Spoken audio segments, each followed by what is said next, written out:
is California Edition. My name is Brad Pomerance. I'm glad you're with us today, and I'm glad to introduce you to Mary Jane Olhasso. She is the Economic Development Agency Administrator for San Bernardino County.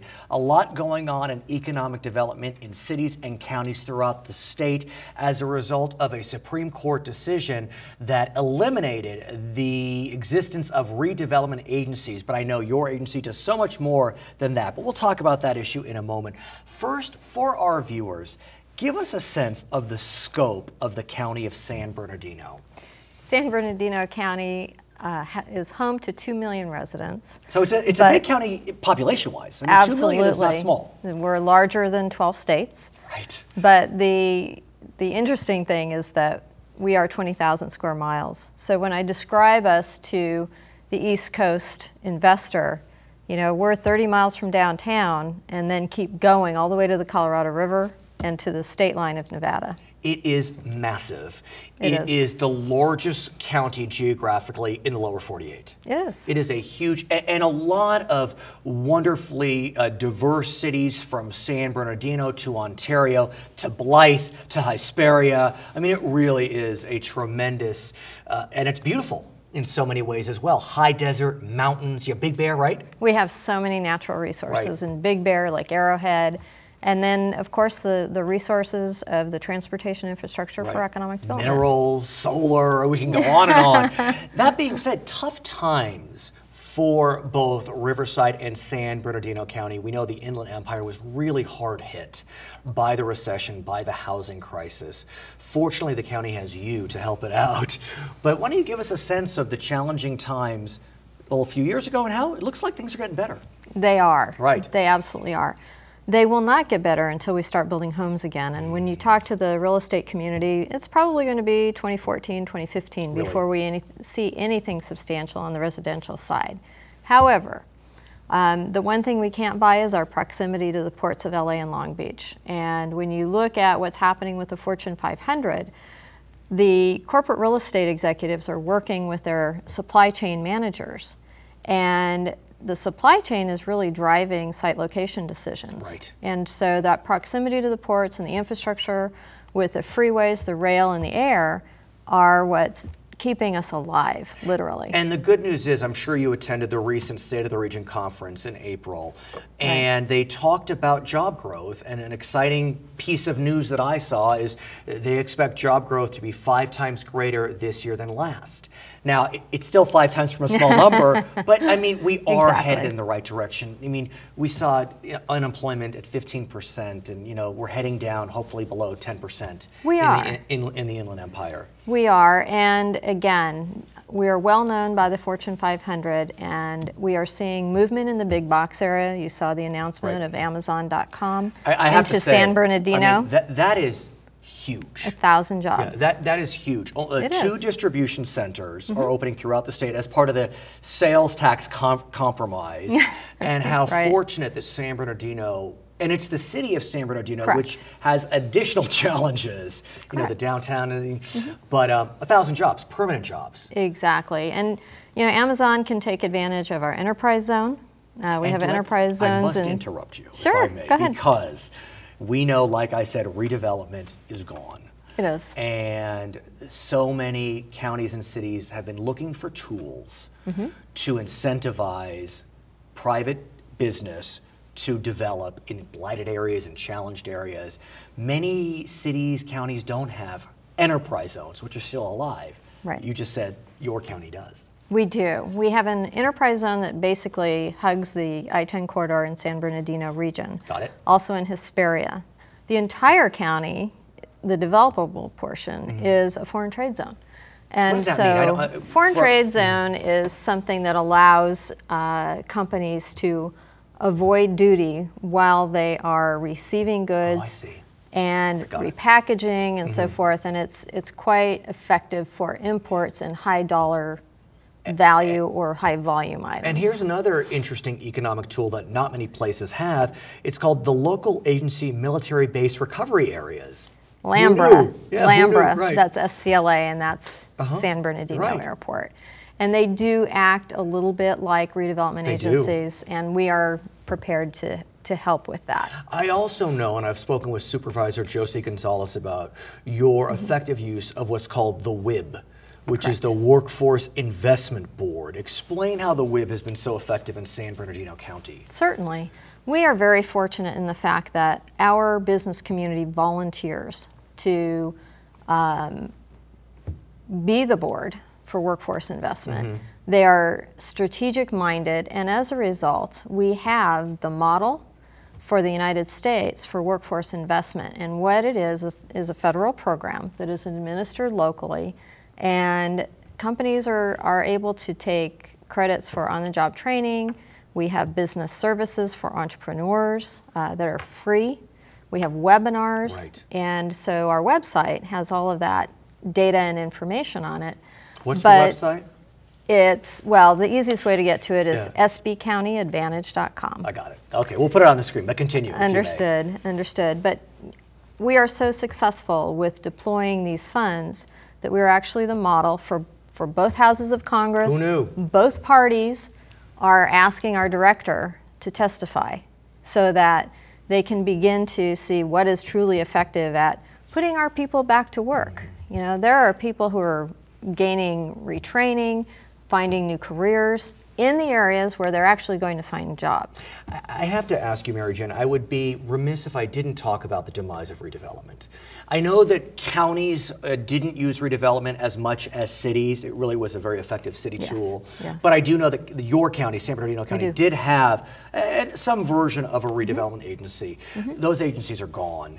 And I think any hope of bringing some version of them back fades away as the days march on, given that we continue to see a state budget deficit that's growing, and those dollars that would have gone to redevelopment can go into state coffers. So I don't see it very likely. Okay, I'm being long-winded. What is San Bernardino County doing to replace that tool? There are infrastructure districts that are available. They're called community facilities districts or assessment districts for specific projects for a long-term investor. I see. Is that unique to San Bernardino County? No, it's statewide. Okay. It's statewide. But I will tell you that there is a private sector initiative that will take a number of years to work through the legislature. But it's an initiative. Cosmont Associates out of LA is leading the charge for tax increment financing to be brought back at a very local and specific level. Is this what Governor Brown has proposed, that we would decrease the threshold by which a tax needs to be passed from 67% to 55% for those projects, or is that something completely separate? That's separate. Okay. But again, we are one of only 2 states that doesn't have tax increment financing, and that's what we need to bring back. And tax increment financing is taking a portion of funds from a certain area and flowing it back into the project. Is that a fair way to say it? Correct. It's the growth in the assessed valuation. It's that tax on the growth. That's what redevelopment was. That's right. And so explain the new proposal. The new proposal simplifies redevelopment. Redevelopment was 40 years old. And so there were a number of uses, abuses, and kind of convoluted legislation that were attached to it over the 40 years that it existed. And as a result, you know, it was an easy target. Right. In our final moments, why are you bullish on San Bernardino County? I am absolutely bullish because of our infrastructure, but also our will. We are an incredibly collaborative county. You can see that, and hopefully we'll be able to talk about the county vision process in a future. You'll come back? Yes, you promise? Love to. I didn't scare you off? Future report, because this community has heart. Okay, and I appreciate you having the heart to join us on California Edition. Her name is Mary Jane Olhasso. She is the Economic Development Agency Administrator in San Bernardino County. My name is Brad Pomerance. We'll be right back on California Edition.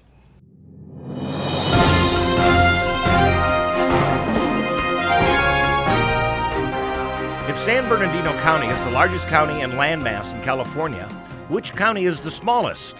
Alpine, Amador, San Francisco, or Sutter? San Francisco County comprises 47 square miles, making it the smallest county in California. Welcome back to California Edition. Yes, I'm Brad Pomerance, and we are joined by Ron Libeskind-Hadas. He is a professor at Harvey Mudd College. He is the chair of the computer science department, and he was recently named one of the best 300 professors in the nation by Princeton Review. What can you say? We're very proud of you, and I want to talk briefly, just because I like to hear stories. How did you find out you were given that honor? It's a good question, Brad. It was probably sometime earlier this year I got a call from someone at Princeton Review saying that they were doing this. They had been collecting data from various sources, and I was very surprised but honored, and that's how I first heard about it. So what do you think is going right for you in terms of your teaching? Why do you think your students are taking kindly to your style?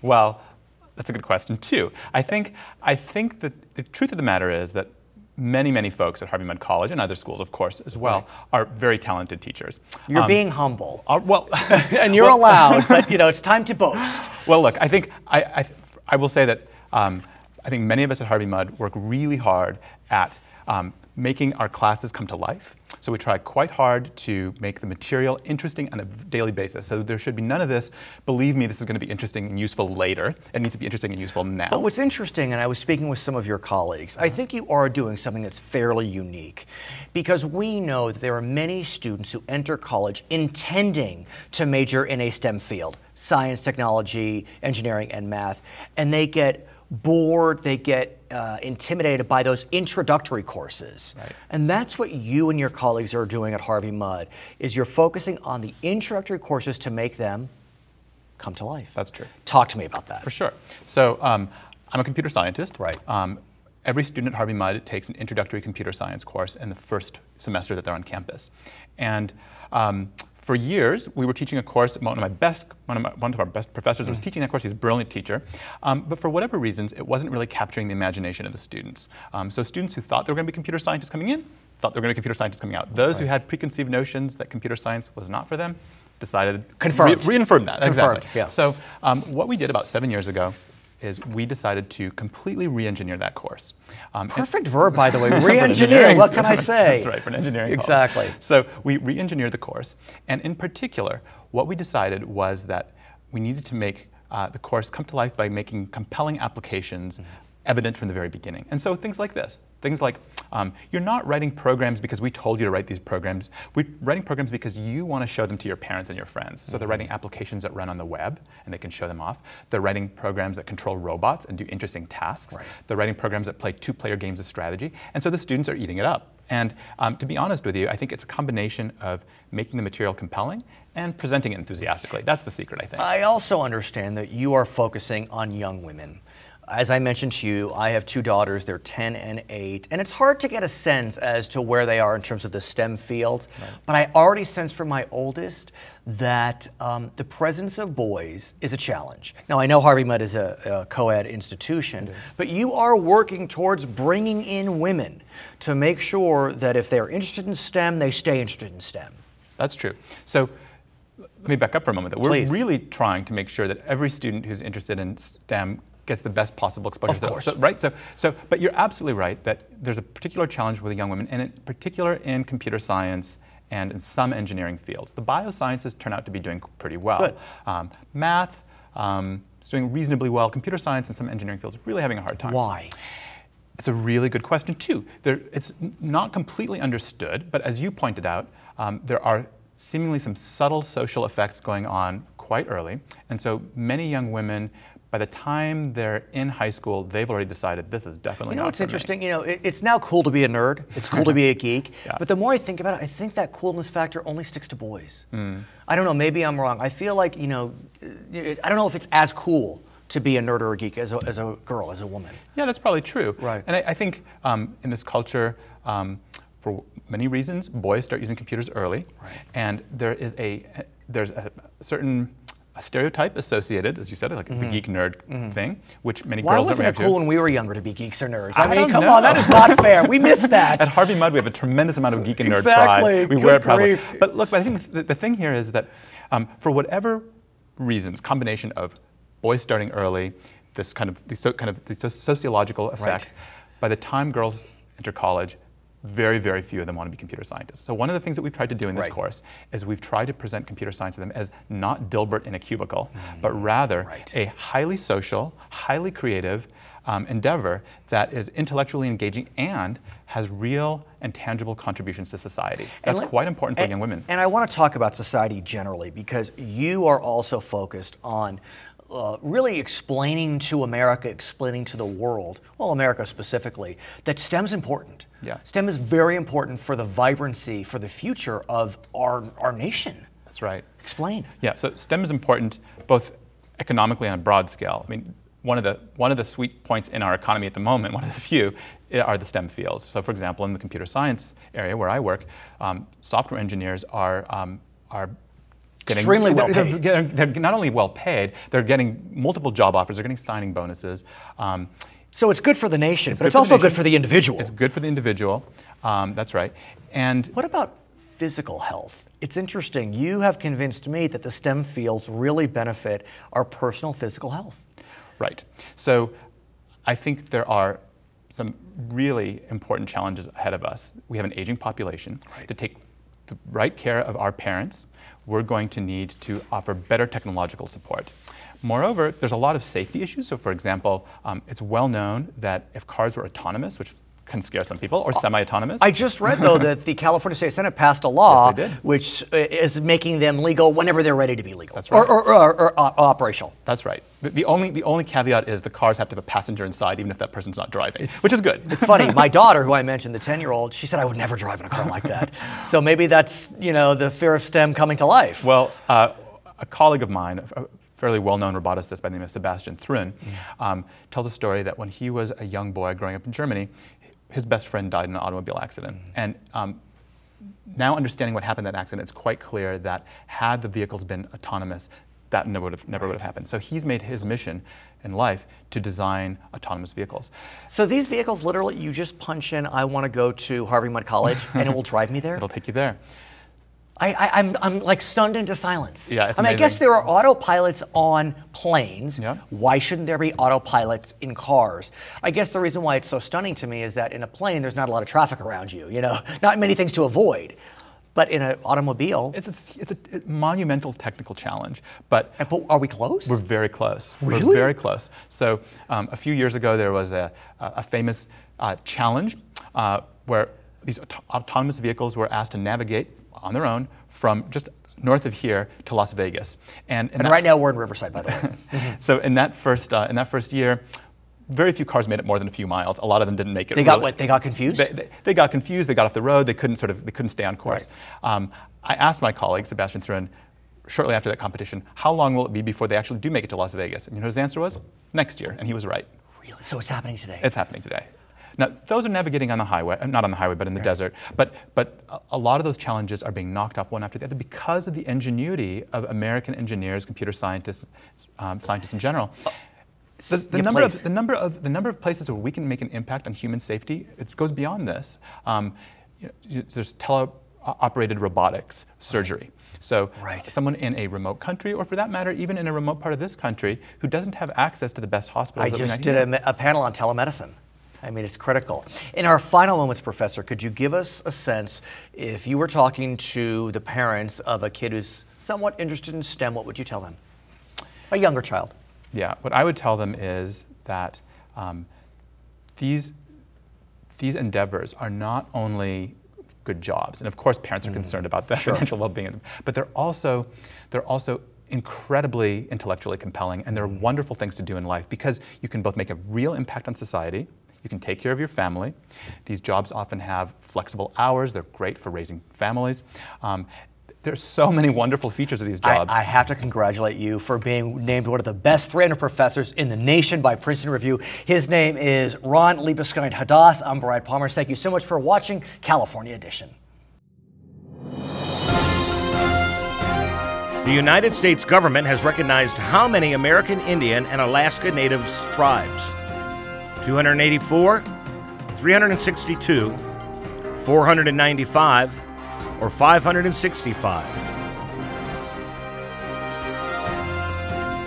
The United States government has recognized 565 American Indian and Alaska Natives tribes.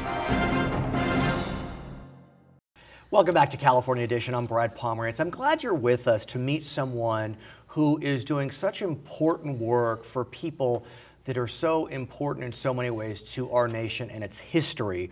Her name is Linda Peroutka. She lives in the bedroom community of Irwin Lake. It's a bedroom community of Big Bear City, which is a bedroom community of Big Bear, which is, anyway, you live in a very small town, I take it. Yes, it's just, there's probably a couple thousand of us maybe at the most, and then they consider us, our street address is Big Bear City. Okay, I want to talk to you about a fateful day a few years ago when you just received a letter, a solicitation in the mail.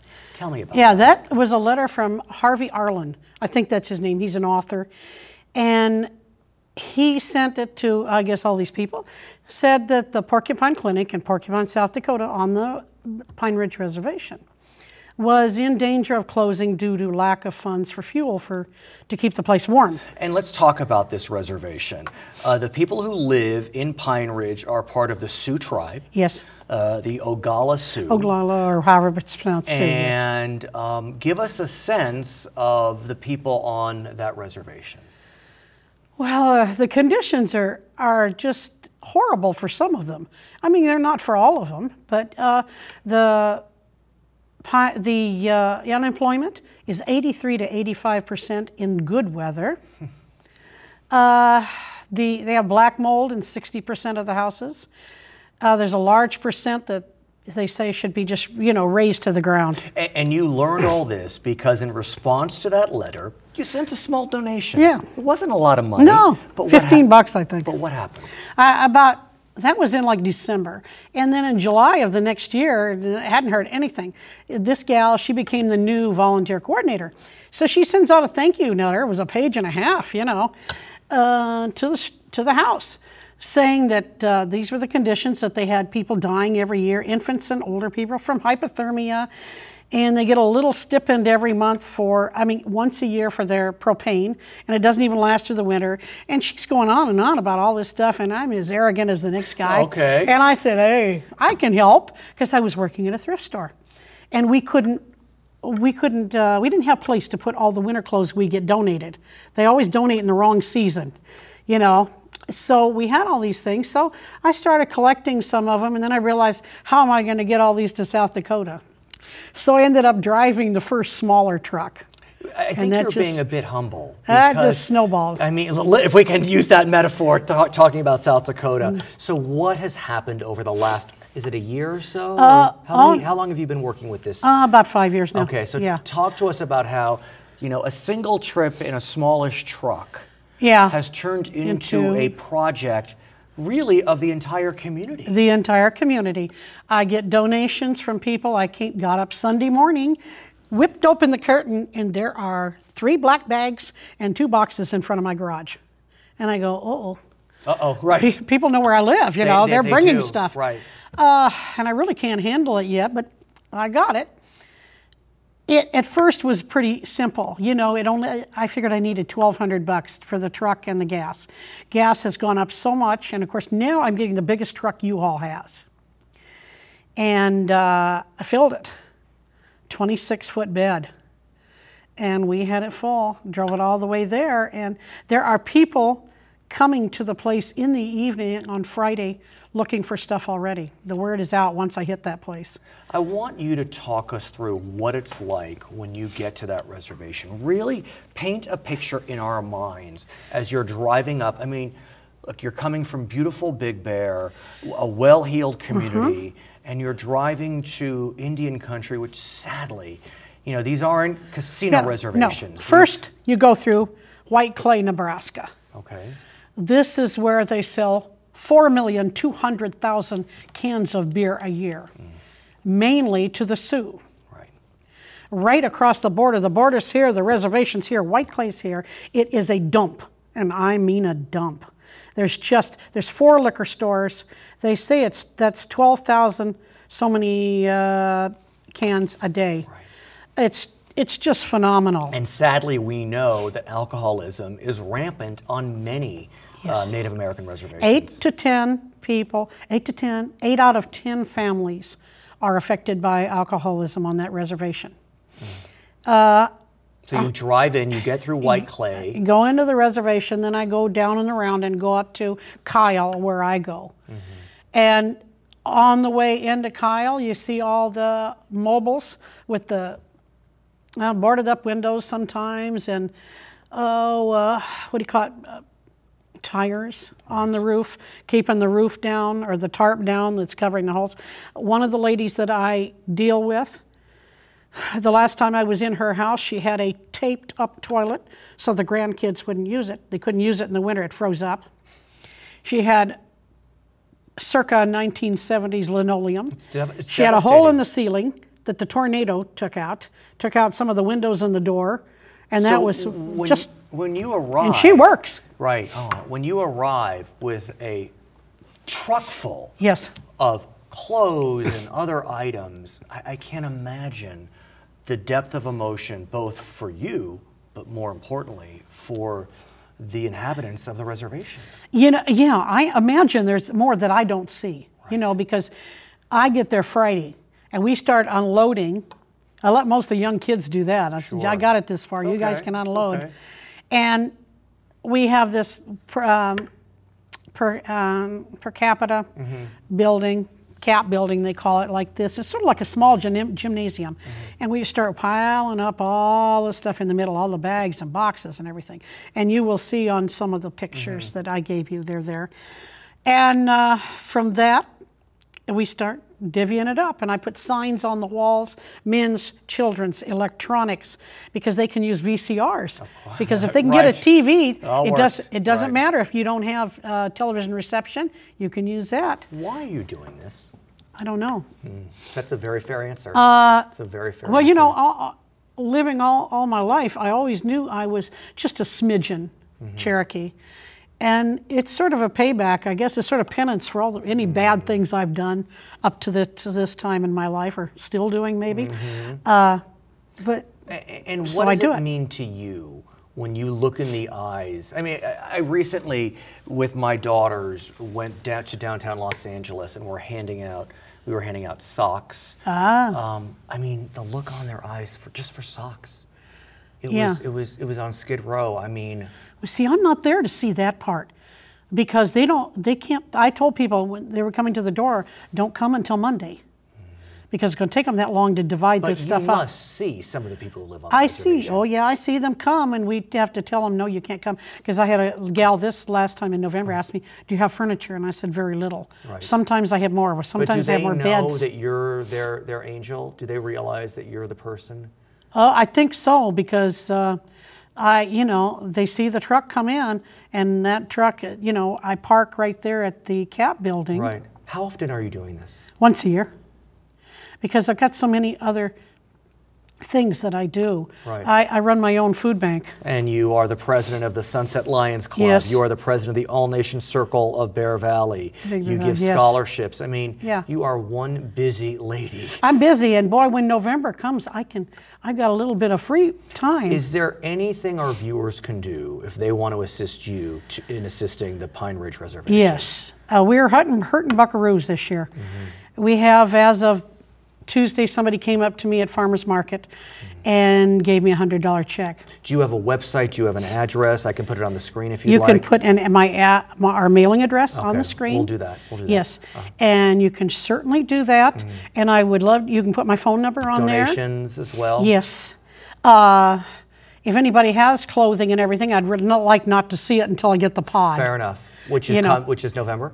No, August. August. Oh, that's coming. We start taking it out of the garage and wherever else we got it. We put it in the pod, and then when I get the truck, we back the truck up to the pod. Linda, who knew?